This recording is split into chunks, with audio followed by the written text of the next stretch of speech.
Magandang araw sa inyong lahat. Ito po muli si Dr. Kasem. Sa pang-apat na segment ng episode na ito, tatalakayin natin ang mga pangkalahatang hakbang para sa emergency stabilization ng mga pasyente na may danger signs. Maaaring magkaroon ng malubhang komplikasyon sa kalusugan ang mga pasyente na may acute dyspnea. Kaya mahalaga ang agarang aksyon at angkop na pagtugon sa kanilang mga pangangailangan. Una, kailangang tiyakin ang sapat na oxygenation at ventilation sa pasyente. Ito ay maaaring gawin sa pamamagitan ng pagbibigay ng supplemental oxygen sa mga pasyente na may mababang oxygen saturation. Para sa mga pasyenteng nangangailangan ng mas mataas na level ng oxygenation, maaaring kailanganin ang mas agresibong mga paraan. Ito ay tulad ng non-invasive o invasive ventilatory support. Mahalaga rin ang mabilis na pag-access sa intravenous, IV, line. Ito ay para sa posibleng administrasyon ng mga gamot at fluids, at para sa pagkuha ng mga sample ng dugo para sa laboratory tests.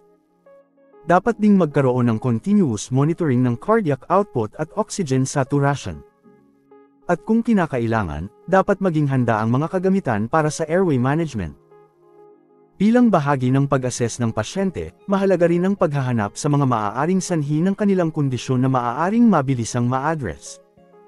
Ito ay tulad ng anaphylaxis, tension pneumothorax, pericardial tamponade, o upper airway obstruction. Dapat ding isaalang-alang ang pangangailangan para sa mas espesipikong mga diagnostic tests.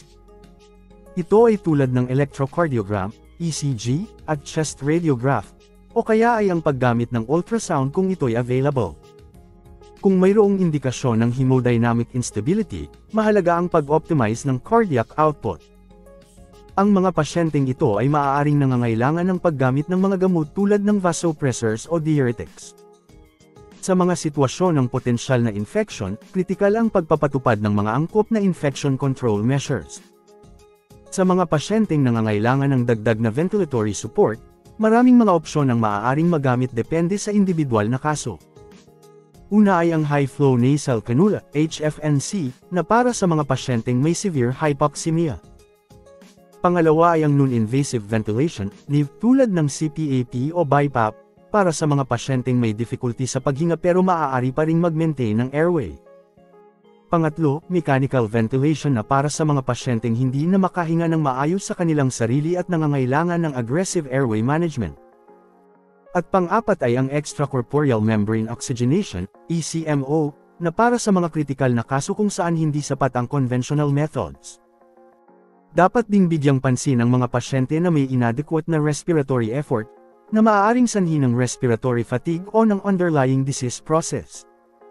Maaaring kailanganin ng ventilatory support para sa mga kondisyong ito, lalo na kung may kasamang hypercapnic respiratory failure. Sa pagtatapos ng segment na ito, nais kong anyayahan ang ating mga viewers na panoorin ang susunod na bahagi ng ating episode. Tatalakayin natin ang mga targeted measures batay sa mga signs at symptoms ng mga pasyente na may dyspnea. Dito, lalo nating mauunawaan kung paano natin mas mabibigyan ng specific na lunas ang bawat unique na kaso ng dyspnea. Huwag palampasin ang mahalagang kaalaman na ito, mga kaibigan. Kaya, stay tuned. Hanggang sa muli.